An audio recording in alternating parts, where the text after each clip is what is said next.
পাম তুহাৰী চৰণকো ৰেণু শত কোটি বাৰেক কৰোৰ প্ৰণাম বাৰেক কৰোৰ প্ৰণাম। কৃষ্ণ, আশা কৰিছোঁ আপোনালোক সকলো কুশলে আছে।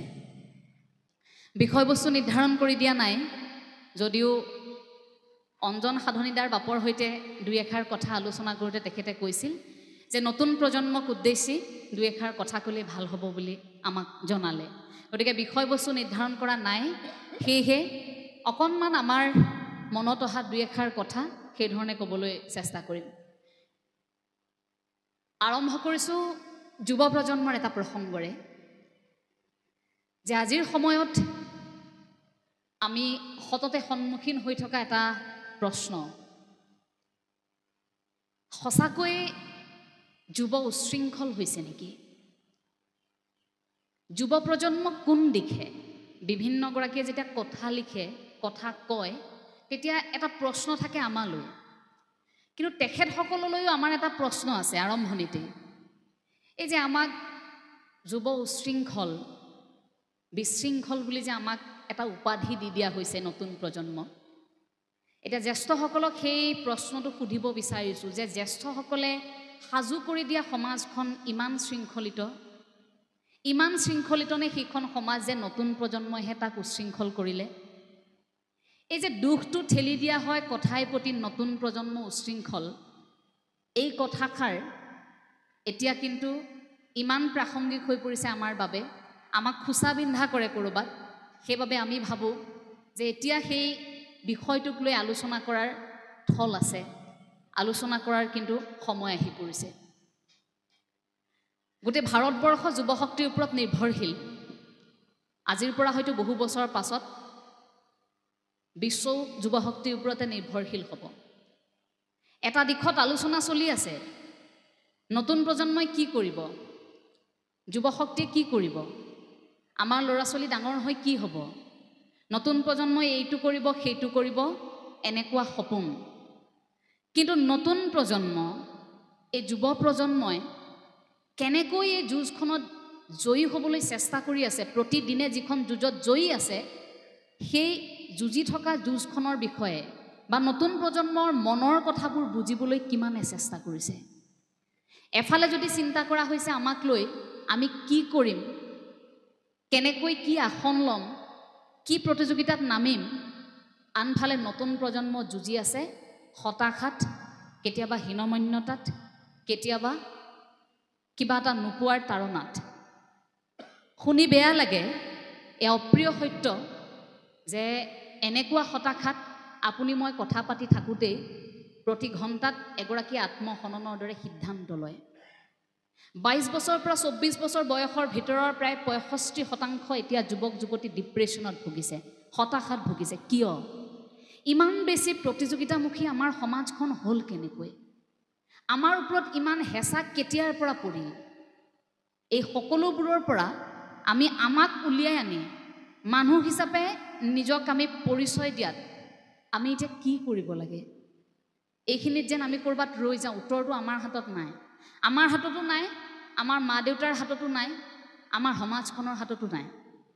কাৰণ তথাকথিত সমাজখনে লাহে লাহে পদবীৰ কামনা কৰা হ'ল, তথাকথিত সমাজখনে এতিয়া ডাঙৰ মানুহ বিচৰা হ'ল, ভাল মানুহ নহয়। আমাক কোৱা হ'ল যে ডাঙৰ মানুহ হ'বা দেই, ডাঙৰ মানুহ হ'বা, কিন্তু ডাঙৰ মানুহ নে ভাল মানুহ? কোৱাটো প্ৰয়োজন যে ডাঙৰ মানুহ নহয়, ভাল মানুহ হোৱা। ডাঙৰ মানুহ হ'লে আজি যিখন আসনত বহি আছোঁ, আপুনি বহি থকা আসনখন কাইলৈ যদি হেৰাই যায়, সেইজন আকৌ ডাঙৰ মানুহ হৈ নাথাকে। আজি এটা আসনখনেহে তেওঁ ডাঙৰ কৰি ৰাখিব, কাইলৈ আসনখন গুচি যাব, মানুহজন ডাঙৰ হৈ নাথাকে। কিন্তু ভাল মানুহ হ'বলৈ যদি কোৱা হয়, ভাল মানুহ হ'বলৈ যদি আমি যুঁজোঁ, সেই ভাল মানুহজন তেনেকৈ কিন্তু জিলিকি থাকিব। জন্ম হওঁতে নামটো লৈ অহা নাই, জন্ম হোৱাৰ লগে লগে হয়তো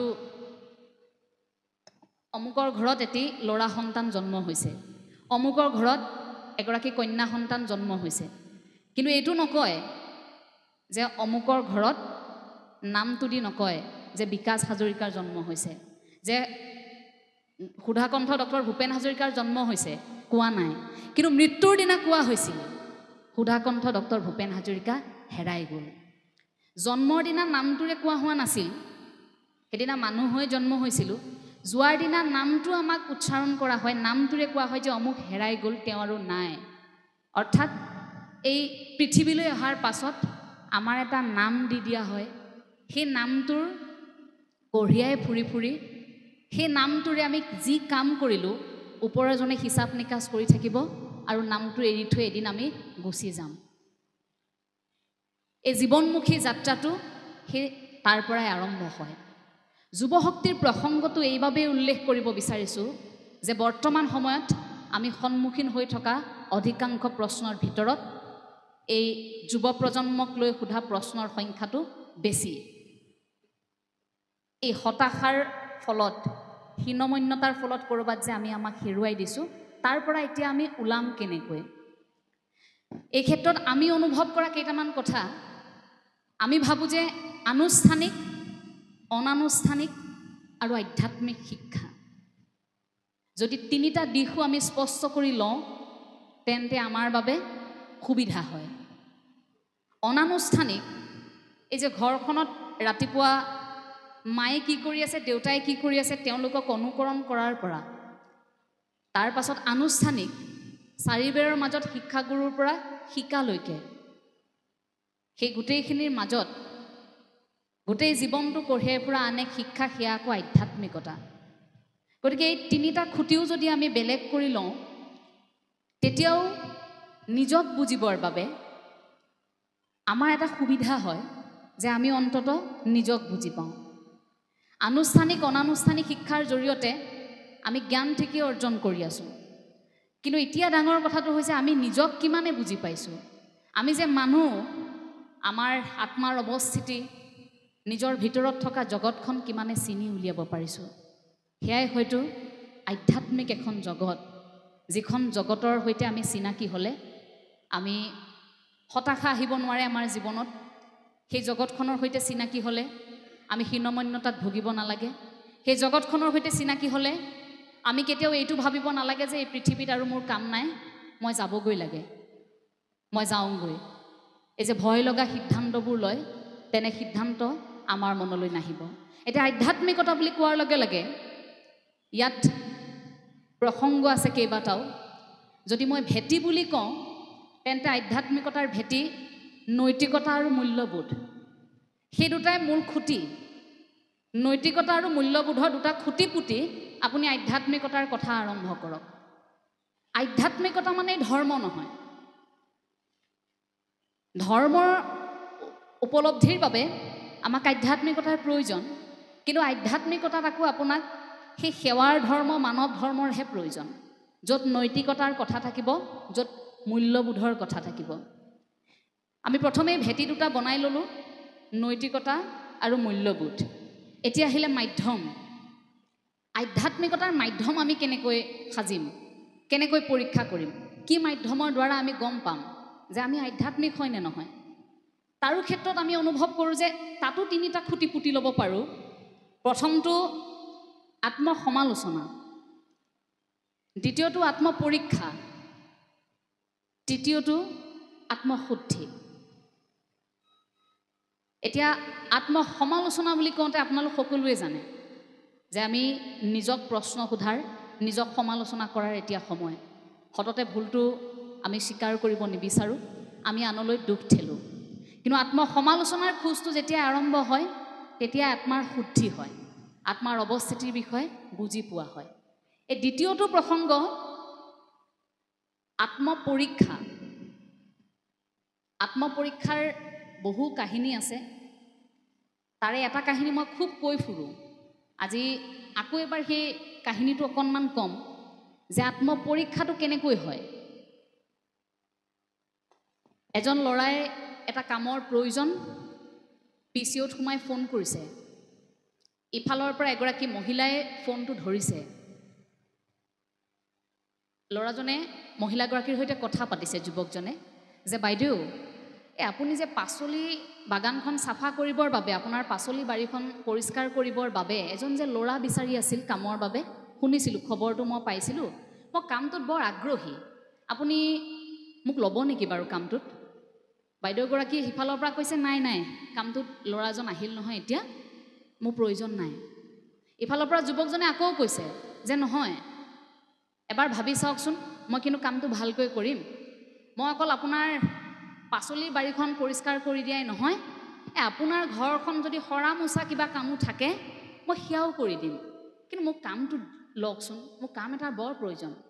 সিফালৰ পৰা তেতিয়া বাইদেউগৰাকীয়ে আকৌ কৈছে যে নাই, কিনো জোৰ কৰি আছে, মই ক'লোঁ নহয় মই যিজন ল'ৰা ল'লোঁ তেওঁ কামটো ভালকৈ কৰিছে, গতিকে মোক এতিয়া ল'ৰাজনৰ প্ৰয়োজন নাই। তেওঁ আকৌ কৈছে যে ঠিক আছে বাৰু, মই আৰু এটা কাম তাত সংযোগ কৰিছোঁ, আপোনাৰ ঘৰত যদি বাচন বৰ্তন ধুবলগীয়া আছে মই সেইটোও কৰি দিম। এই 3টা কাম হ'ল, পাচলি বাৰীও চাফা কৰিব, কাপোৰ কানিও ধুব, বাচন বৰ্তনো চাফা কৰি দিব, অৰ্থাৎ ধুই দিব, সকলোখিনি কাম কৰিব, ঘৰ দুৱাৰ সাৰি মচি দিব। আৰু আপুনি আপোনাৰ ঘৰত কাম কৰি থকা মানুহজনক যদি 500 টকা দিছিল, মই কথা দিছোঁ আপোনাক মই সেইটো কাম 200 টকাত কৰি দিম। এতিয়া আপুনি মোক কৰি দিয়ক, মোক যেনে তেনে কামটো দিয়ক। সিফালৰ পৰা বাইদেউজনীয়ে বোলে নহ'ব দেই, মোৰ কৰি থকা মানুহজনে কামটো ভালকৈ কৰি আছে, তুমি কি একেটা কথাতে লাগি আছা। ফোনটো কাটি দিলে। ল'ৰাজন PCOৰ পৰা ওলাই আহিছে। যুৱকজন ওলাই অহাৰ পিছত তেওঁ আকৌ হাঁহি আহিছে। PCOৰ বাহিৰত থকা আকৌ মানুহজনে কথাখিনি শুনি আছিল, শুনি ভাবিলে যে ল'ৰাজনৰ সঁচাকৈ কামৰ প্ৰয়োজন। তাৰপিছত সুধিলে তেওঁক যে ভাইটি, তোমাক কামটো বৰ দৰকাৰী নেকি? কথা এটা শুনাচোন, তোমাক যদি কামটো বৰ বেছিকৈ দৰকাৰ, তুমি নহ'লে এটা কাম কৰা, কাইলৈৰ পৰা মোৰ PCOতে আহা, তুমি ইয়াতে মই তোমাক কিবা এটা দিম, তুমি মোৰ PCOতে তুমি আহা আৰু কাম কেইটামান কৰিব পাৰিবা। তেতিয়া ল'ৰাজনে হাঁহি কৈছে যে বোলে কামটো মোক নালাগে নহয়। এই তুমি নালাগে ইমান দেৰি দেখোন বাইদেউগৰাকীক কৈ আছা কামটো লাগে। এই যে বাইদেউগৰাকীয়ে ক'লে মোৰ ঘৰত এজন ল'ৰাই কামটো কৰি আছে, সেই তেওঁৰ ঘৰত কাম কৰি থকা ল'ৰাজন ময়েই হয়।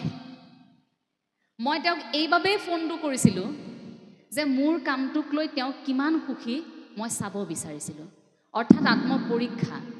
মই কামটো ঠিকেই কৰিছোঁ তেওঁৰ ঘৰত, কিন্তু মোৰ কামটোক লৈ মালিক কিমান সুখী চাব বিচাৰিছোঁ, সেইবাবেই ফোনটো তেনেকৈ কৰা হৈছিল। তাৰপাছত গম পালে যে তেওঁৰ কামটোক লৈ মালিক সুখী। আমাৰ জীৱনতো এনেকুৱা হয় যে আমি কৰি থকা কামখিনিক লৈ আমাৰ সন্মুখত থকা লোকসকল কিমান সুখী। শ্ৰেণীকোঠাত শিক্ষকে এয়া পৰীক্ষা কৰি চাব পাৰে যে মোৰ সন্মুখত শ্ৰেণীকোঠাত বহি থকা এইসকল ছাত্ৰ ছাত্ৰীয়ে মোৰ জোকাৰি যে হয় বুজি পাইছোঁ বুলি কৈ আছে, কিন্তু প্ৰকৃতাৰ্থত মোৰ কথাখিনিয়ে তেওঁলোকক সহায় কৰিছেনে?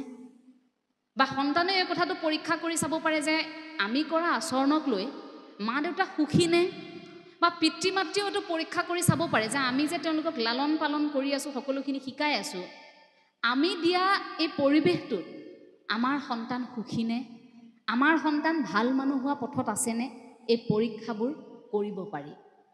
সেয়া আত্মপৰীক্ষা, যে আমাৰ কামটোক লৈ বাকীসকল লোক কিমান সুখী, এই কথাষাৰ আমি সেই পৰীক্ষাৰ দ্বাৰা কৰিব পাৰোঁ। এতিয়া আহিলে আত্মশুদ্ধিৰ কথা। আত্মশুদ্ধিৰো এটা কাহিনী কওঁ। আত্মশুদ্ধি অৰ্থাৎ নিজৰ ভুলটো বুজি পাই শুদ্ধ কৰাৰ, সত্যক স্বীকাৰ কৰাৰ।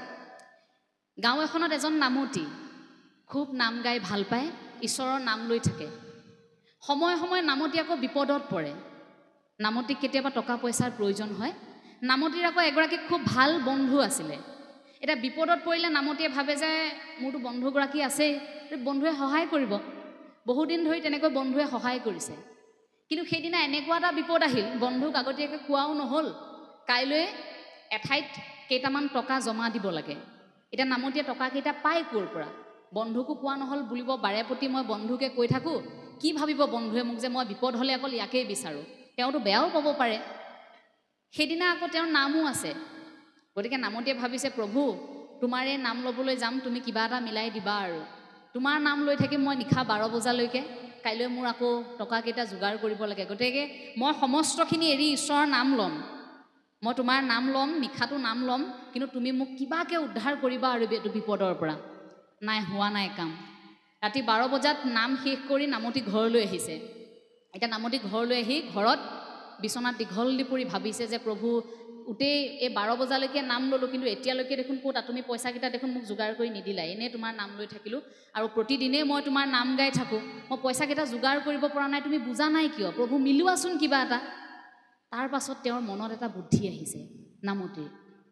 এই যে নামতিক সদায় সহায় কৰি থাকে যে তেওঁৰ বন্ধুগৰাকী, নামতিৰ সেই বন্ধুগৰাকীৰ আকৌ নাৰিকল গছ আছে, বহুত নাৰিকল লাগি আছে গছত। এতিয়া নামতিয়ে ভাবিছে কি যি নাই নাই যি হ'ল হ'ল, প্ৰভুৱেতো নিদিলেহিয়ে, টকাকেইটাতো আজি নেপালোৱে, কাইলৈতো দিবই লাগিব, যি নাই নাই সেই বন্ধুৰ বাৰীতে চুৰ কৰা যাওক। নামতি সাজু হৈছে চুৰ কৰিবলৈ, গ'ল উঠিলে নাৰিকল গছত।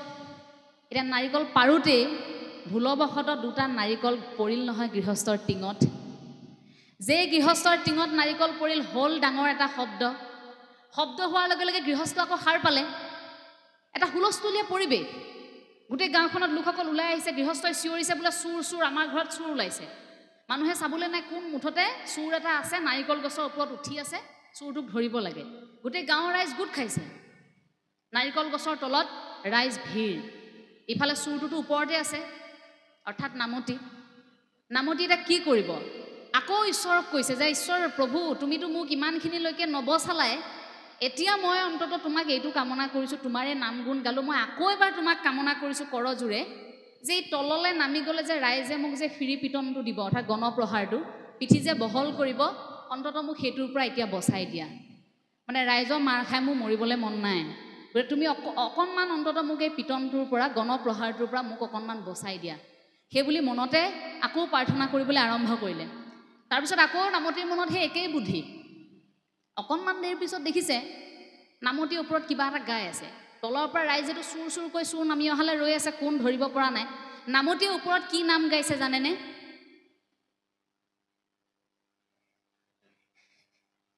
এই কিনো তোমাৰ লীলা প্ৰভু, কিনো তোমাৰ লীলা, হে বৈকুণ্ঠলেহে আনিম বুলি গছত উঠাই দিলা।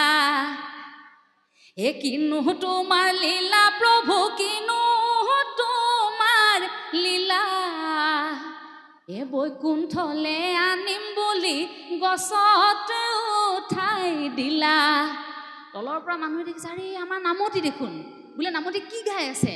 বোলে কিনো তোমাৰ লীলা প্ৰভু, কিনো তোমাৰ লীলা, বোলে বৈকুণ্ঠলে আনিম বুলি গছত উঠাই দিলা। আয়ো দেখি নামতি কিবা এটা হৈছে, নমাই আন। গাঁৱৰ ৰাইজে ভাবিলে যে আয়ো দেখি নামতিৰ কিবা হৈছে, নমাই আনিব লাগে। সকলোৱে পানী চানী যোগাৰ কৰি নামতিক নমাই আনিছে তললৈ। তাৰ পাছত নামতিক সুধিছে, আয়ো দেখি কি হ'ল আপোনাৰ, কওকচোন কি এনেকুৱা কথা হ'ল, কেতিয়া বৈকুণ্ঠলৈ গৈছিল আপুনি?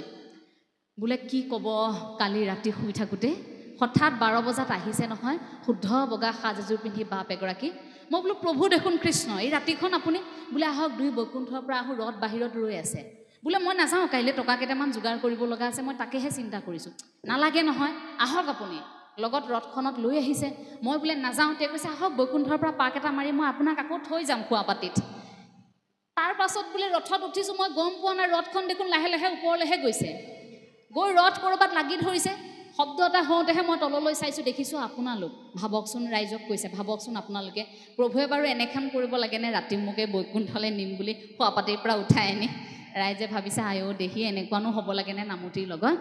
সেই কথাষাৰ কোৱাৰ লগে লগে নামতিক সকলোৱে সহায় কৰিছে। তাৰ পাছত নামতিয়ে সঁচা কথাষাৰো আৰম্ভ কৰিছে যে মোৰ আচলতে কেইটামান টকাৰ খুব প্ৰয়োজন, সেই টকাকেইটা নোপোৱাৰ বাবে মই আজি বৰ বিপদত পৰিম, এনেকৈ সঁচা কথাখিনি ৰাইজকো কৈছে। তেতিয়া ৰাইজে বোলে, আৰে আপুনি আমাৰ নামতি, আমাৰ নাম গুণ গাই ফুৰে, আমাৰ অনুষ্ঠান আপুনি নহ'লে নচলে, আপুনি কিয় চিন্তা কৰিছে, আমি আছোঁ নহয় আপোনাৰ বিপদত। সকলোৱে মিলি নামতিক উদ্ধাৰ কৰিলে বিপদটোৰ পৰা। এতিয়া এই কাহিনীটোৰ পৰা আমি দুটা কথা বুজিব পাৰোঁ। প্ৰথমটোতো আত্মশুদ্ধি, যে ভুলটো স্বীকাৰ কৰি নামতিয়ে লগে লগে সঁচা কথাখিনি ৰাইজক কৈ দিলে। সত্যটোক অৰ্থাৎ স্বীকাৰ কৰিলে যে মোৰ নাই, মই বিপদত পৰিছোঁ। সত্যটোক স্বীকাৰ কৰাৰ লগে লগে সেই কথাখিনি ৰাইজেও স্বীকাৰ কৰিলে, ৰাইজে সহায় কৰিলে। সঁচাটোক স্বীকাৰ কৰাৰ বাবে লগে লগে এটা আত্মশুদ্ধি হ'লনে?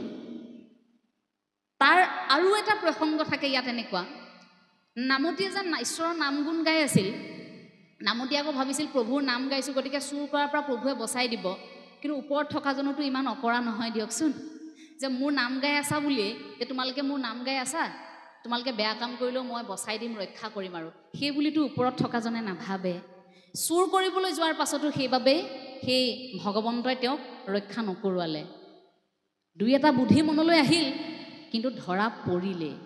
যিমানেই ঈশ্বৰৰ নাম গুণ নাগাওক কিয়, যিমানেই দিনৰ দিনটো নামঘৰত বহি নাথাকক কিয়, যিমানেই আপুনি ভাগৱত ব্যাখ্যা কৰি নাথাকক কিয়, কিন্তু মনটো যদি শুদ্ধ নহয়, সঁচাকৈ যদি আপুনি কিবা অপৰাধ কৰি থাকে মনে মনে ৰাতি চুৰ কৰিবলৈ গৈ পিছদিনা যদি গোটেই দিনটো ব্যাখ্যা কৰি আছোঁ পাঠ কৰি আছোঁ বোলে মই গুৰু আসনৰ সন্মুখত বহি ডাঙৰ ডাঙৰ কথা কৈ আছোঁ ওপৰত থকাজনেও বুজি পায় সেইখিনি আত্মশুদ্ধি নহয় তাৰ বাবে এই উদাহৰণটো দাঙি ধৰিলোঁ কাৰণ আজিৰ সমাজত আমাৰ সময়ত এই আমি যিটো পৰিৱেশত বৰ্তমান আছোঁ এই আৱৰণ লৈ ফুৰা মানুহৰ সংখ্যাটো এতিয়া বেছি হৈছে গতিকে নিজক বুজি পোৱাটো অৰ্থাৎ হৃদয়ত নিজৰ অৱস্থিতি আৰু ঈশ্বৰৰ অৱস্থিতি গুৰুজনাই যেনেকৈ আত্মা পৰমাত্মা মিলনৰ বিষয়ে ৰাসলীলাৰ বিষয়ে বৰ্ণনা কৰোঁতে ভাগৱতত উল্লেখ কৰি থৈ গৈছে যে গোপিনীসকলে কৃষ্ণক পাবৰ বাবে সেই মুহূৰ্তত সাধাৰণ প্ৰেমিকৰ দৰে পাব বিচৰা নাছিল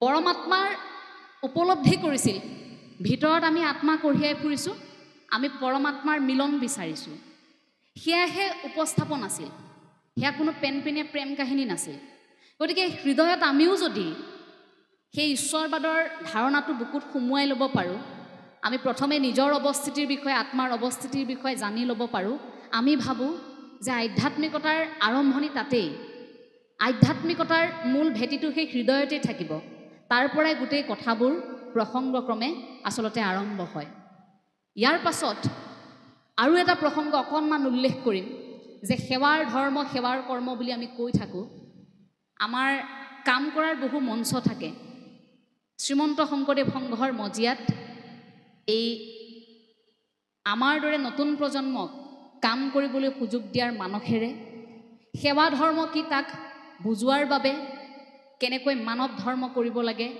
মানুহক সেৱা কৰিব লাগে ঈশ্বৰৰ অৱস্থিতি সেৱা কৰ্ম বুজিবলৈ এদিন জন্ম হৈছিল সেৱা বাহিনীৰ গতিকে যুৱ প্ৰজন্মৰ প্ৰসংগটো কোৱাৰ লগে লগে সেৱা বাহিনীৰ কথা কিন্তু ক'ব লাগিব এই শৃংখলিত সেৱা বাহিনীয়ে আমাৰ জীৱন সলাই দিব পাৰে এই সেৱাৰ কৰ্মৰ প্ৰকৃতাৰ্থত কেনেকৈ ব্যৱহাৰ কৰা হয় কেনেকৈ মানুহক সেৱা কৰা হয় সেয়া উপলব্ধি কৰোৱাই সেৱা বাহিনীয়ে গতিকে প্ৰতিগৰাকী যুৱক যুৱতীয়ে নিজকে সেৱক বুলি বা সেৱিকা বুলি যেতিয়াই ভাবিবলৈ আৰম্ভ কৰিব তেতিয়াই নিজক বুজাৰ লগে লগে আমি যে মানুহ এই কথাষাৰ উপলব্ধি কৰিব আমি আমাৰ কৰ্ম কৰিব লাগে এই কথাষাৰ উপলব্ধি কৰিব আমি ভাবোঁ যে আমি প্ৰতিখন ঘৰৰ পৰা ওলাই আহোঁতে আজি আপোনালোকে অনুষ্ঠানটিত অংশগ্ৰহণ কৰিছে অকণমান সময়ৰ পাছত আপোনালোক ঘৰখনলৈ উভতি যাব কাৰণ যাব লাগিবই প্ৰতিদিনে ঘৰখনৰ পৰা ওলাই আহে প্ৰতিদিনে ঘৰখনলৈ আপোনালোক উভতি যায় ঠিক তেনেকৈ এনেকুৱা লাগে যে সেই পৃথিৱীখনত আমি যেতিয়া জন্মগ্ৰহণ কৰিছোঁ আমিও এদিন সেই তেনেকৈ উভতি যাব লাগিব এটা নিৰ্দিষ্ট সময় আজি যেনেকৈ আপোনালোক ৰাতিপুৱাৰ পৰা একেবাৰে ৰাতিলৈকে হয়তো ভাওনা ভাগি চাই শেষ কৰি ঘৰাঘৰি যাবই লাগিব এটা নিৰ্দিষ্ট সময় থাকে সেই সময়টোৰ ভিতৰত আপোনাৰ ঘৰখনত আপুনি যেনেকৈ হ'লেও গৈ পাবই লাগিব জীৱনটোও ঠিক তেনেকুৱা বুলি আমি ভাবি ল'ব পাৰোঁ যে এই জীৱনটো মানুহ হিচাপে জন্ম লৈছোঁ ঘৰখনলৈ যেনেকৈ উভতি যাবগৈ লাগে ঠিক তেনেকৈ সেই আমি মানুহ হিচাপে জন্ম লৈও ইয়াৰ পৰা আমি তেনেকৈ কিন্তু উভতি যাব লাগিব বাহিৰলৈ ওলাই আহোঁতে বজাৰ কৰিবলৈ যেনেকৈ আমাৰ হাতত এখন তালিকা আহে যে আজি এইকেইটা বজাৰ কৰিম ছাত্ৰ ছাত্ৰীসকলৰ মনত যেনেকৈ কথাবোৰ থাকে যে স্কুলত আজি এইকেইটা কথা শিকিম আপোনালোকে যেনেকৈ আহিল যে আজি আমাৰ এইখিনি অনুষ্ঠান হ'ব এইখিনিত অংশগ্ৰহণ কৰিম সকলোৰে মনত এখন তালিকা থাকে সেই তালিকাখন আমি ভাবোঁ মনুষ্য জীৱনতো থাকিব লাগে যে মৃত্যুৰ সময়খিনিলৈকে অন্তত এই কামখিনি আমি কৰিম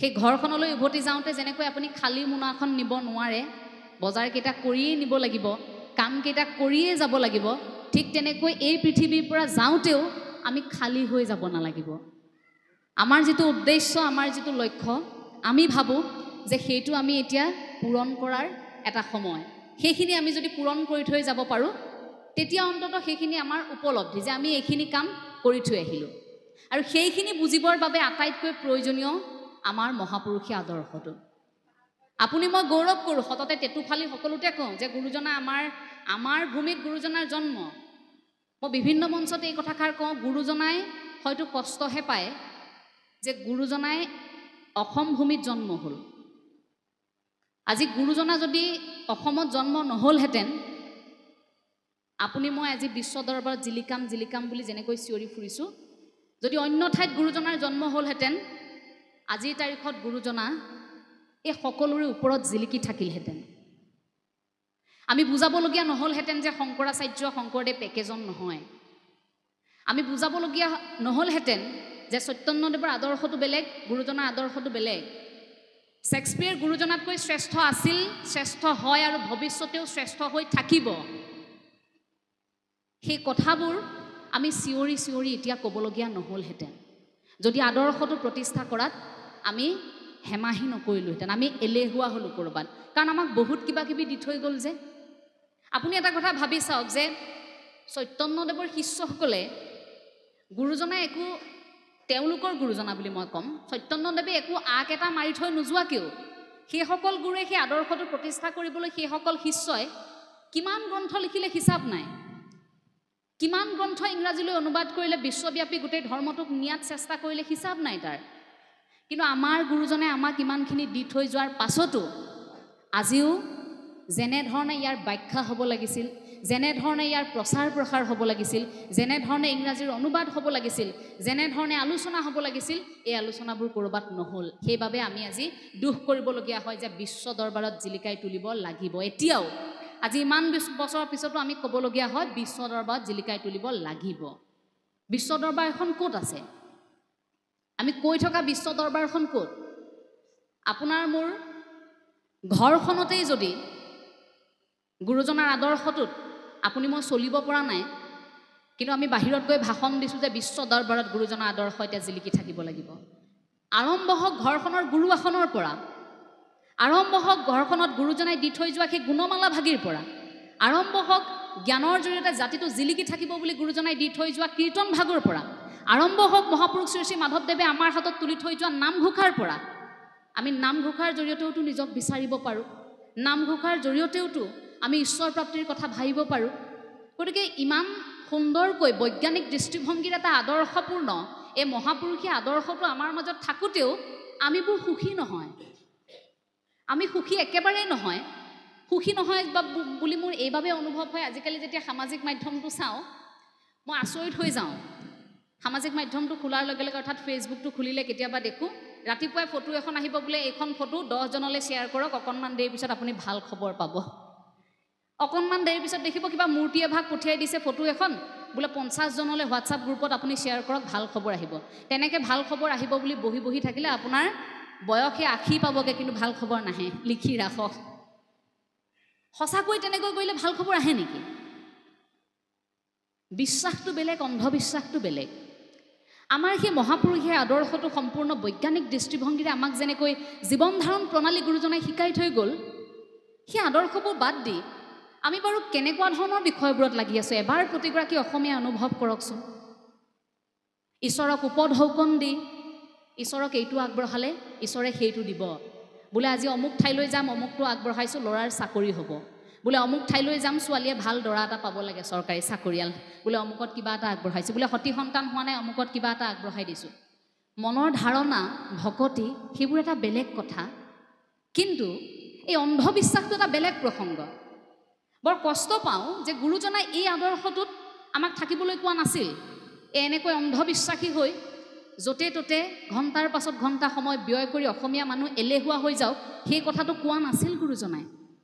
গতিকে কৰ্মমুখী হ'বলৈ শিকোৱা গুৰুজনাৰ আদৰ্শত আমি নাথাকি আমিবোৰে এতিয়া সেই সামাজিক মাধ্যমত ওলোৱা এখন সাধাৰণ ফটোকো বিশ্বাস কৰিবলৈ আৰম্ভ কৰিলোঁ। কিন্তু তাৰ সলনি আমাক দি থৈ যোৱা গুৰু আসন ভাগি, জ্ঞানৰ জৰিয়তে জাতিটো জিলিকি থাকক বুলি দি থৈ যোৱা গুণমালা ভাগিক আমি বিশ্বাস কৰিব নোৱাৰোঁ। আমি বিশ্বাস কৰিবলৈ পাহৰি গ'লোঁ ভাগৱতৰ ব্যাখ্যাবোৰ।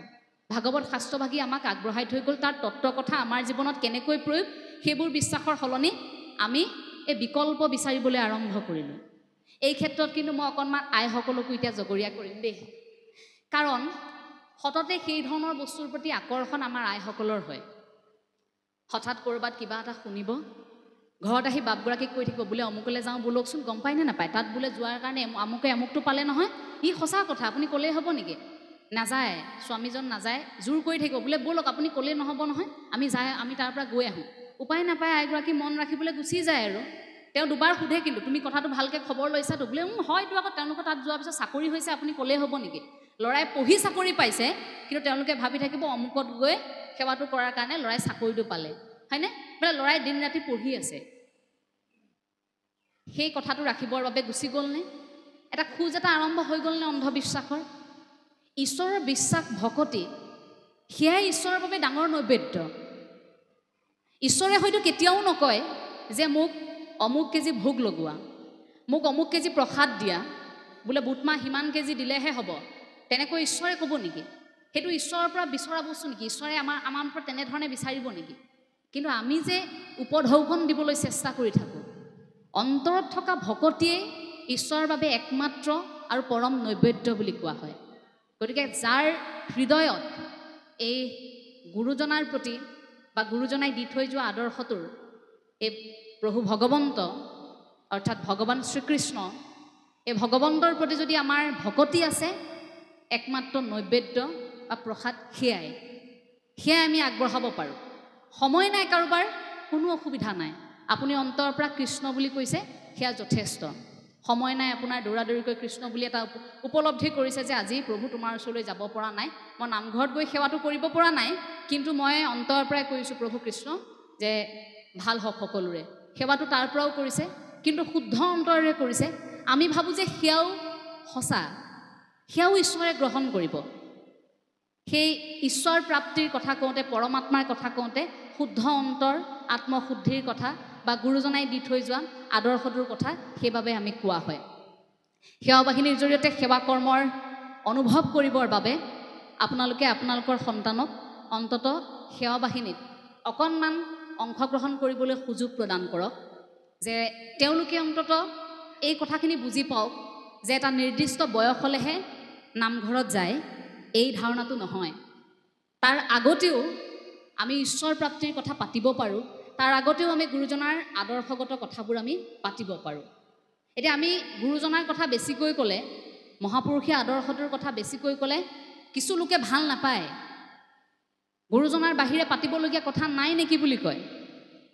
গুৰুজনাৰ কথা ক'বলৈ কোৱাৰ বাহিৰে আৰু তোমালোকৰ বেলেগ কথা নাই নেকি, যে তোমালোকৰ শংকৰদেৱ বুলি একাংশই সামাজিক মাধ্যমত মন্তব্য লিখিব পৰা হ'ল। ভাবি চাওক, যিখন অসমত জন্মগ্ৰহণ কৰাৰ বাবে, গুৰুজনাই এইখন পুণ্যভূমি অসমত জন্মগ্ৰহণ কৰাৰ বাবে আপুনি মই গৌৰৱী, আপুনি মই জাতিটো জীয়াই থকা বুলি আমি গৌৰৱ কৰোঁ যে আপুনি মই গৌৰৱী অসমীয়া, কাৰণ এইখন ভূমিত জগতগুৰু শ্ৰীমন্ত শংকৰদেৱ গুৰুজনাৰ জন্ম হৈছিল আৰু এই ভূমিত এগৰাকী সৰ্বশ্ৰেষ্ঠ সেৱক মহাপুৰুষ শ্ৰী শ্ৰী মাধৱদেৱৰ জন্ম হৈছিল বুলি আমি কওঁ।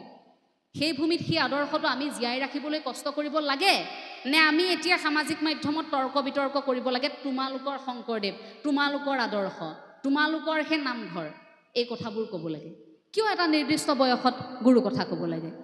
যদি আপোনাৰ সন্তানটি আগ্ৰহী হৈছে, আপুনি এতিয়াই আগবঢ়াই দিয়ক। ইয়াৰ নিৰ্দিষ্ট কোনো বয়স নাথাকে। গতিকে সেইসকলক এতিয়া আমি প্ৰশ্নৰ উত্তৰ দিয়াৰ সময় আহি পৰিছে।